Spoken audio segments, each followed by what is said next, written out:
Greetings, Guardians, my name is Bife here.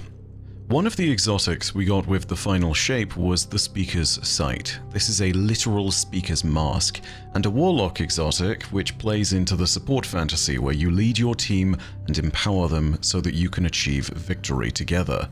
You are leading your flock, so to speak. Just don't ask what it's done to PvP in the last few weeks. The helmet isn't just a neat little throwback to the Speaker as a character, it's an acknowledgement of a thread that's been explored a lot in the final shape, which is the Speakers and how they could hear the voice of the Traveler itself. Today we're going to look into some of that lore, and we're going to try and make some interpretations about the nature of the Light's messages to those gifted with the ability to hear the Traveler. Okay, so we've done this a few times before, and I even made an entire video about the Speakers in Destiny and how they can hear the voice of the Traveler earlier on. This was released just before the final shape, but it's all up to date and accurate as best I can tell. It's just lacking in some lore regarding characters like Micah 10.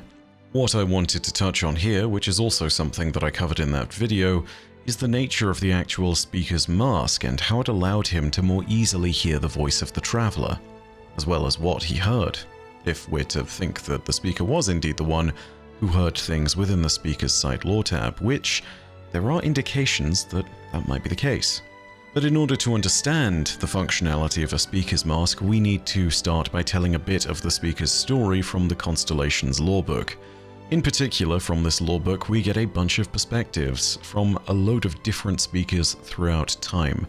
But the later entries compound on the perspective of the Speaker from our own time that would rise to lead the city and the Guardian Orders.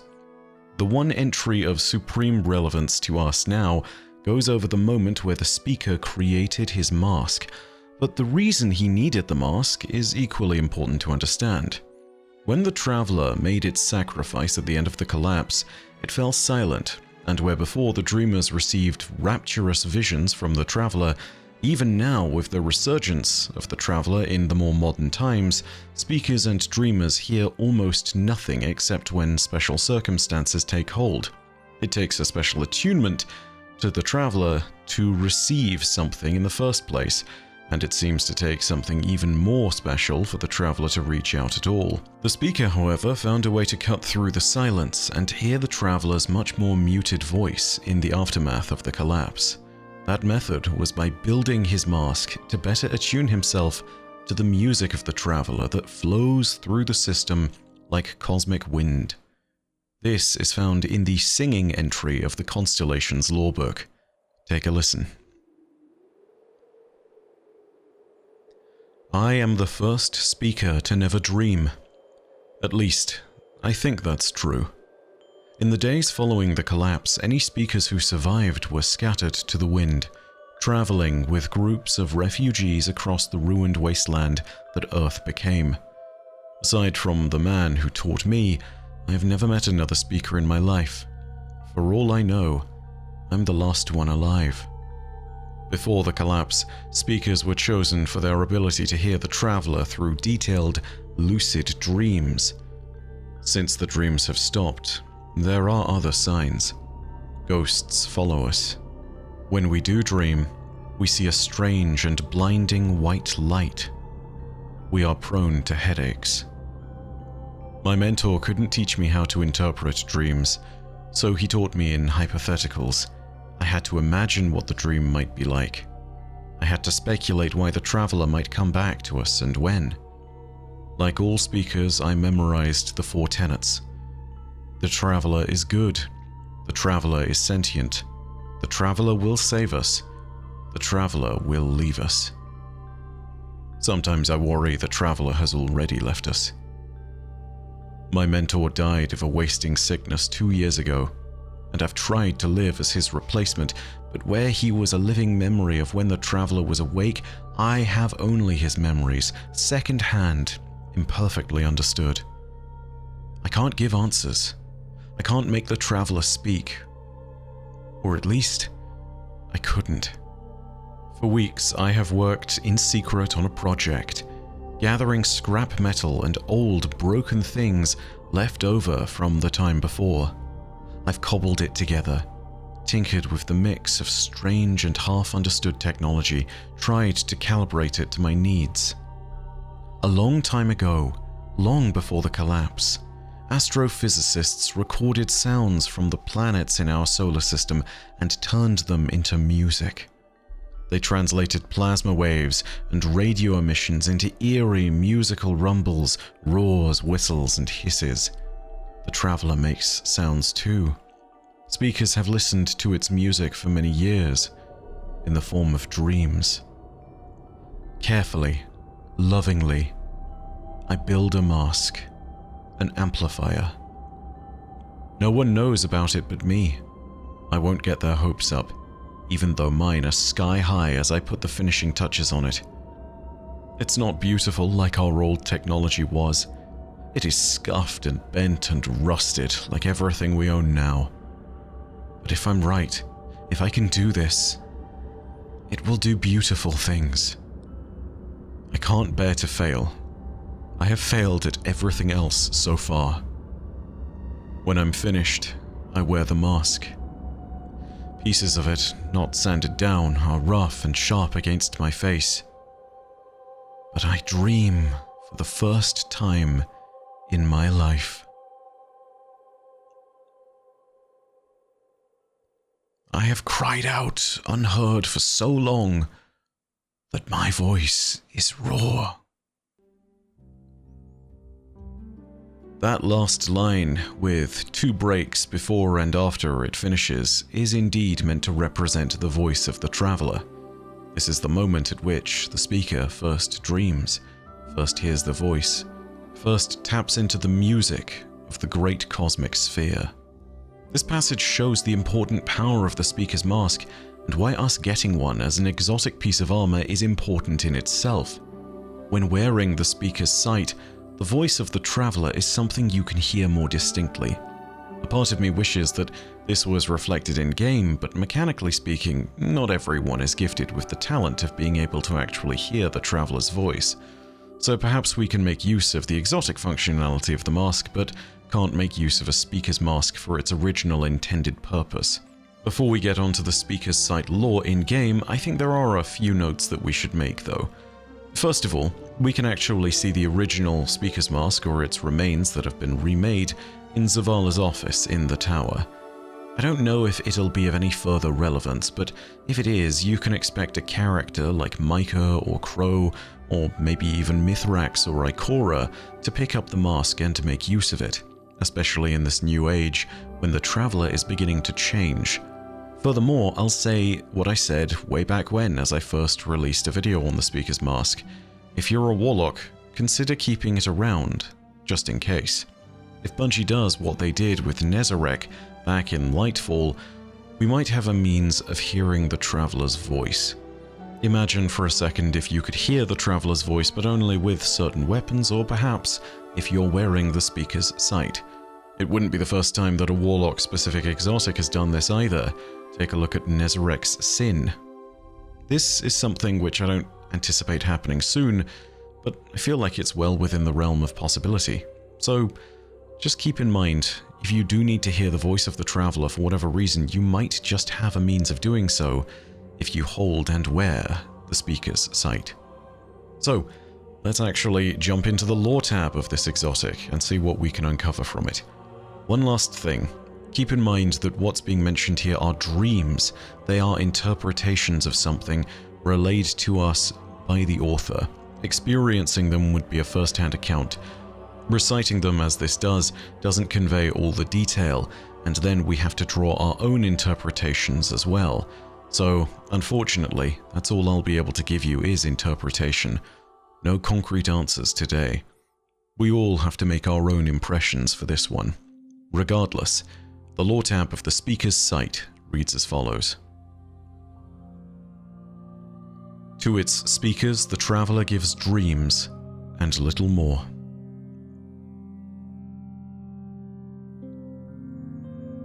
I dream of a star hung low in the sky, brilliant, refractive, astigmatic. In green twilight, it was clear. In golden sunrise, it was aloof. Through day and night, it keeps me company. and from dream to dream it is there. No matter the sky, no matter the indoors or outdoors. In the heart of a deep subterranean compound, the star twinkles in the ventilation ducts. I always know where I am going. I dream of a weary wolf with kind eyes, a mother with pups behind her. She knows I am no threat, but I keep a respectful distance anyway. Manners are not a suggestion. She does not speak. I dream of sunset, over and over. I dream of spears. I trace symbology through archives. Boar hunting and defense, creativity and fire, sacrifice and martyrdom. I do not understand the dreams.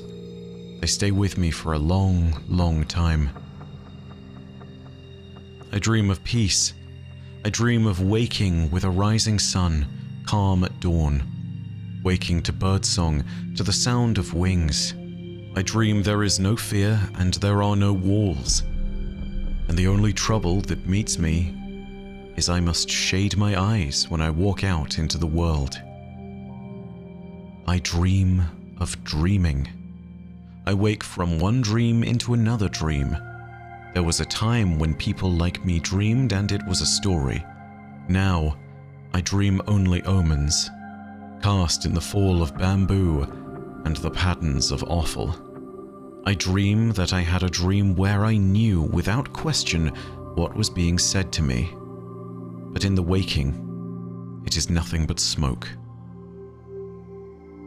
I dream of patterns in the stream, fallen leaves drawing pictures for the briefest of moments before being washed down the river.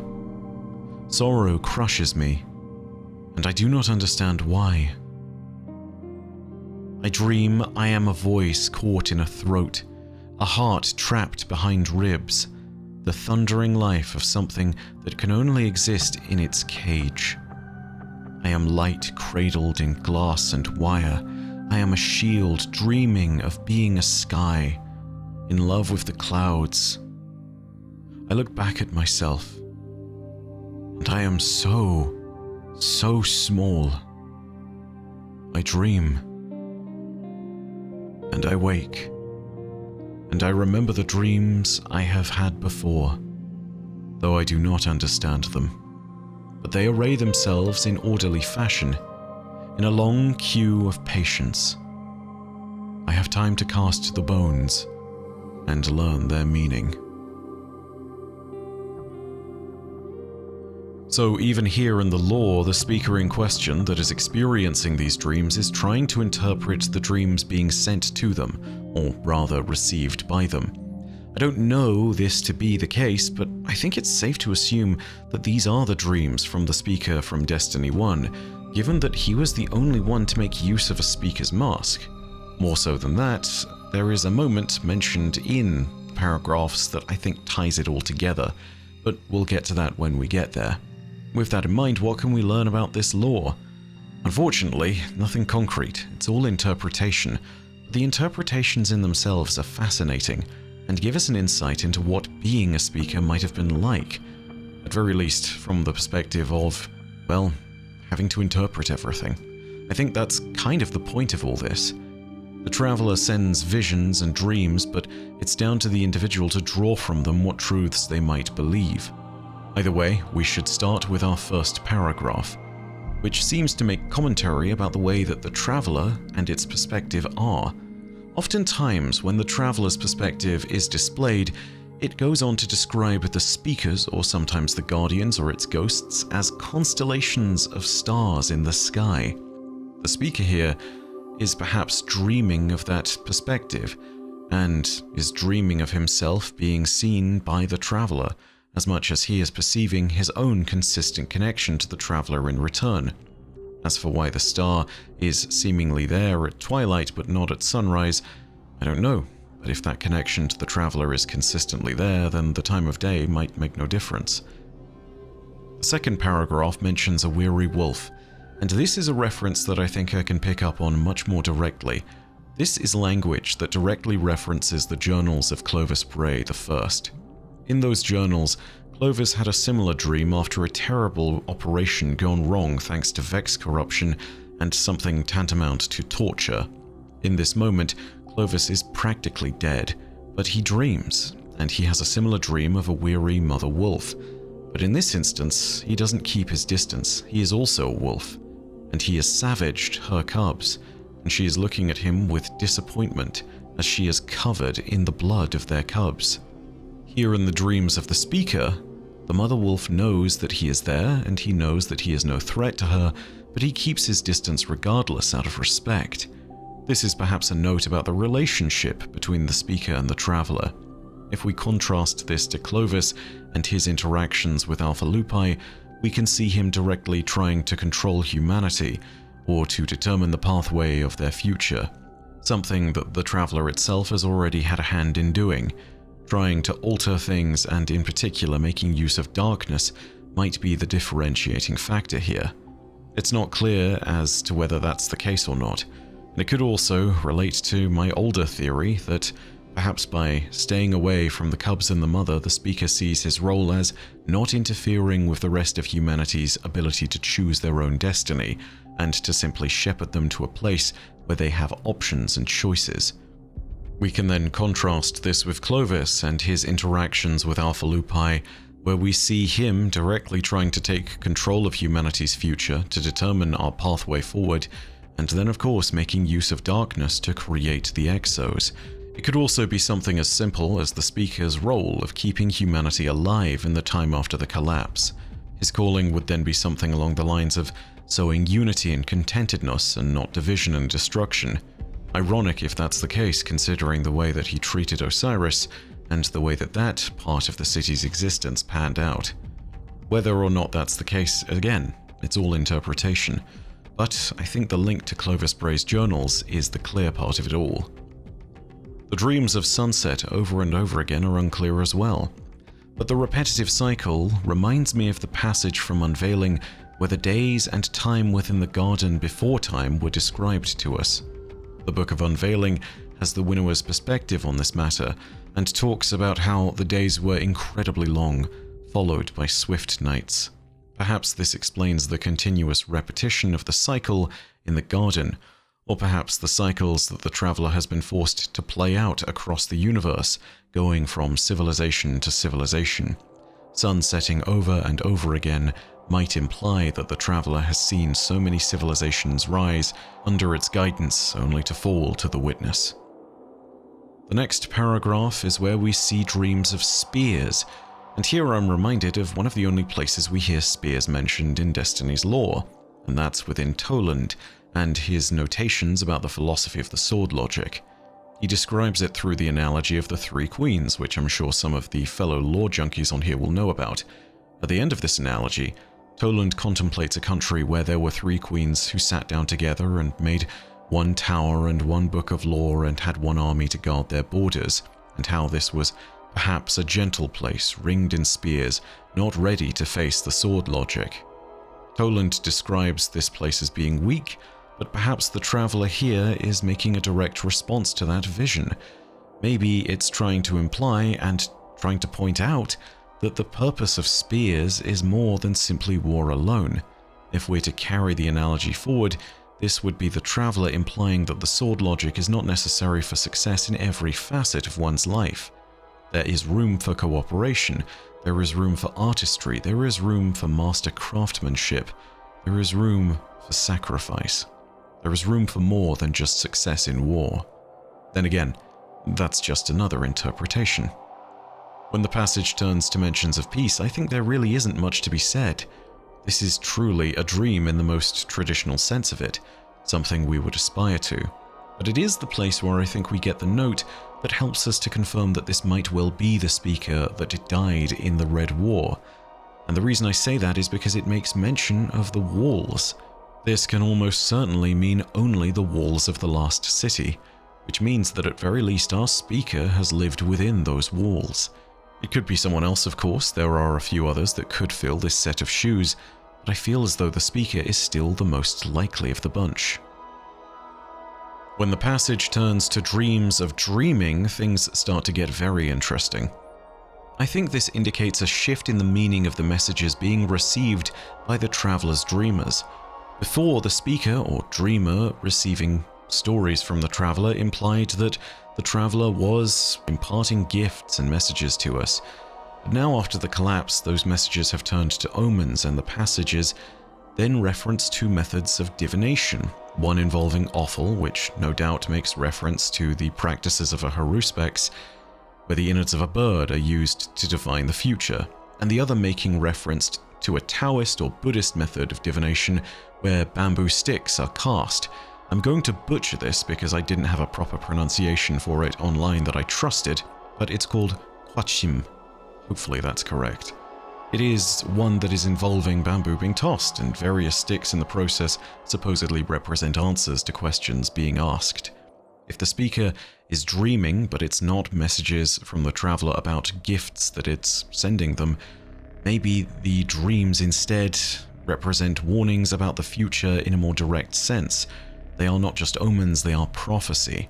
And that note of prophecy is something that is reinforced by the very last sentence in that paragraph.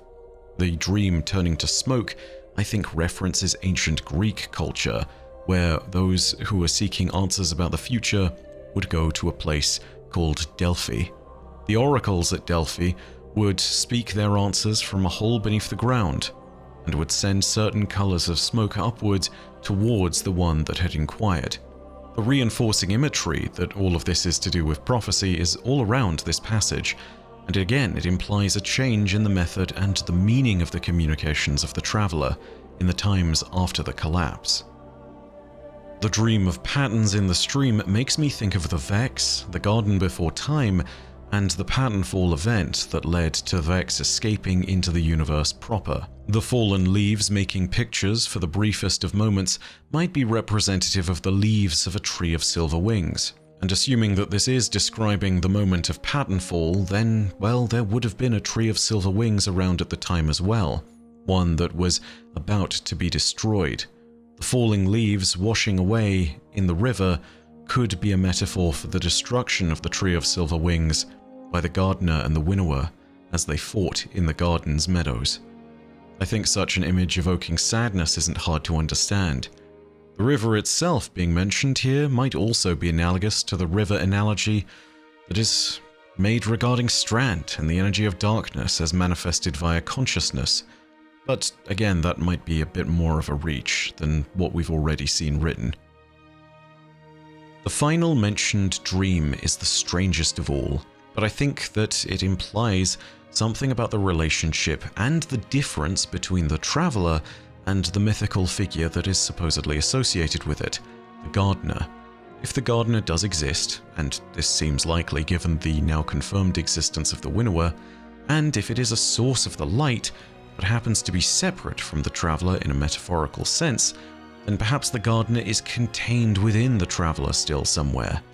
If so, this might explain the experience of it projecting a vision that shows a form of containment, the beating heart within a rib cage, the voice stuck in someone's throat. It's entirely unclear, but such a vision might refer to the nature of this greater being as a whole and what has happened to it now after the transformations conducted upon the traveler by the witness. But again, that would also rely on this dream being a form of prophecy. I'm not sure. There are perhaps better answers to each of these dreams and how one can interpret them, so perhaps it's the right time to call on the rest of you so that I can ask what you think. Do you have any interpretations of your own for these dreams? And if so, what are they? Let me know down in the comments below. If you enjoyed the video though, go ahead and leave a like. And, of course, know that if you want more Destiny lore content, you can hit subscribe and the bell next to subscribe to turn on those email notifications. But as per usual, know that your viewership, as always, is quite enough for me. And that in the meantime, my name is Bife. Perodacia ad Astra. I'll see you, Starside.